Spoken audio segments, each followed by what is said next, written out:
Hey everyone, it's Laurie from Cook Scrap Craft, and today is off the board for the month of March.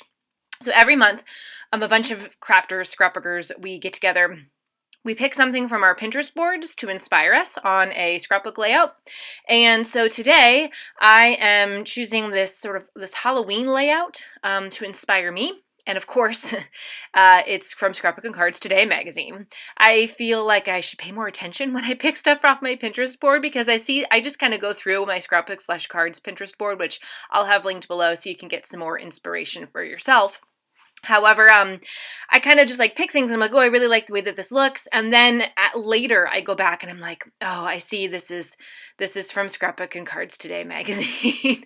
And I already do like a Scrapbook and Cards Today series, inspiration series on the channel. But that's okay. So if you're new here, welcome. Like I said, I have a lot of different inspiration series going on. Every Tuesday I post a process video. Every other Thursday I'm inspired by Scrapbook and Cards Today magazine and I have a playlist for those. I have a couple other scrapbook process video playlists that are a little bit more themed if you need specific inspiration.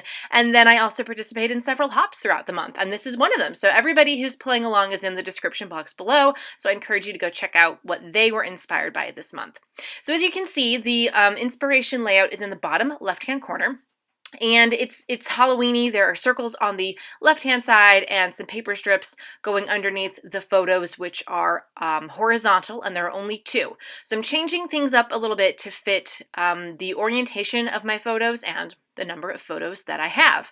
And I really liked this one because I already had punched out paper circles, and I had a whole bunch. I literally have a plastic bag full of these, branding strips or random paper strips that I want to use. Maybe I'm like hoarding them a little bit, but I want to use them because they're cool. So I just kind of thought this is going to be perfect for going through my stash and scrapbooking stuff. And the background is white cardstock, just like in the original one. It's Vicki Boutin. I don't have any of the thinner white cardstock. So because I'm doing Vicki Boutin, I will throw down a little bit of mixed media, like some splatters and stuff, just because I hate using a Vicki Boutin foundation paper if I'm not going to do any mixed media on it. So making the edges of everything, I've got 4 3x4 size vertical photos, and I have backed them. 2 of them are backed with the same paper, and the other 2 are backed with a different paper. And I already had 3x4 pattern papers cut to size. So again, I just went through my stash and I found, colors that were going to work with the colors that I had kind of already pulled. And that's how I matted my photo. So actually the matting is 3x4. The photos were cut down just a little bit so you can see the matting behind them, that they were originally printed out as 3x4 size. So I've got some Echo Park unicorn paper, and I don't remember where that yellow paper came from, but it's old and it's from my stash. I've also got like some pink paisley going on there. I'm sure there's like a Simple Stories somewhere in there as well. So I'm just layering up those paper strips. Mine are going all the way across the page, that one. I've got a little bit more also going on behind the photos than in the original layout. I think the original layout just had the photos like on, they were just kind of like matted. Something that I did with this, I'm looking at this now and I'm like, oh wow, there were different like elements on here that I didn't really pay attention to, because I was like, okay, I'm just going to look at this layout, burn it into my brain as best I can, and then just kind of go for it. And I would highly recommend doing that. Sometimes I'll keep the inspiration layout up while I am working, but with this one, I didn't. And I kind of feel like if you're the kind of person who does scrap lifts and you find yourself getting like bogged down by a literal translation of the layout, don't have the original layout open while you're working. Like, take a look at it for maybe like a minute or two. Tell yourself, I want to have these specific elements on the page, and then put it away and don't look at it again while you're working. And then just let yourself, do your own thing while you create this layout, and make it your own. And then you're not so like, oh my gosh, the original layout had this here, I've got to have something like that there. No, you don't. You really don't. You are taking inspiration from it and you're making it your own.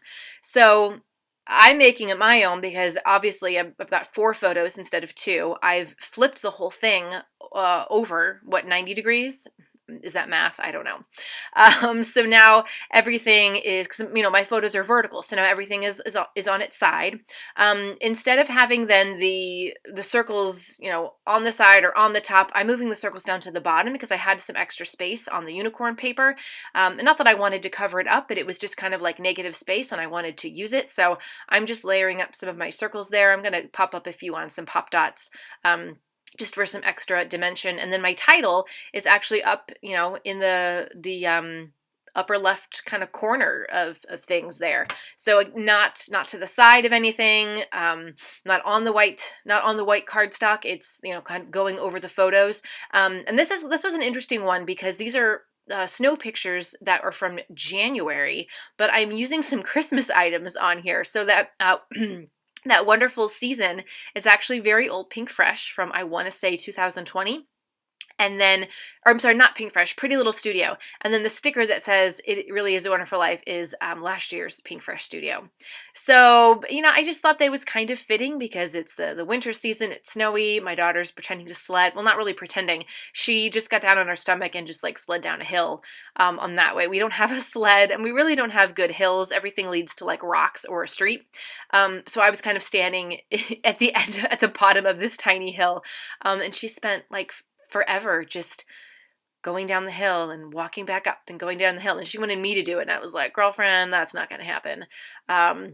So of course I took pictures because that's what I do. But I don't have a lot of wintry snow papers. So I'm just shopping my stash and finding things that might work. I've got a couple more of the Pink Fresh phrase stickers down there that I'm going to use. These enamel stickers are from the Dollar Tree. I've gotten a lot of use out of them. If you've been watching my process videos, if you're already a subscriber and you've been watching a lot of my process videos, you will have seen them make an appearance. And also, if you're a subscriber, thanks so much for returning to the channel. It's so great to have you here. Leave me a comment below and let me know what your favorite snow activity is. Is it sledding? Is it making snow angels? Is it staying inside and drinking hot chocolate? As long as I don't have to drive in the snow, I'm fine. Snow all day, as long as I don't have anywhere to go. Work. Now I'm doing a few of the honeybee stamps, tiny enamel dots. Those I've had for months, and I've gotten a lot of use out of those as well because they came in a bunch of different colors. So I think I'm doing a few purpley ones, just because I have some purple colors in here.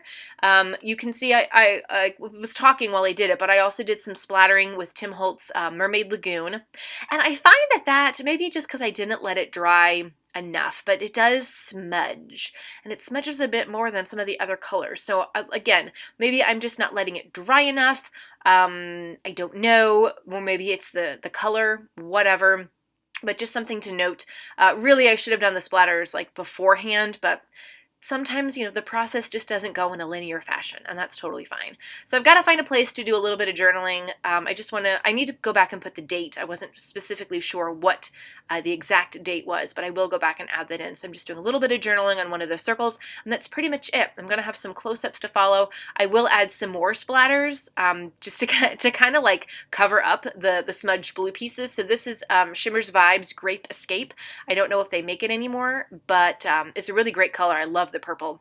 So anyway, like I said, close-up video photos are going to follow. Make sure that you also follow along with everyone who's playing along this month with Off the Board with pineapple papers. Crystal is, we thank Crystal every month for hosting this. It's so much fun and it's really great way to get some inspiration, especially when you do a lot of pinning and maybe not a lot of action. So thanks so much for watching, you guys, and I will see you next time. Bye!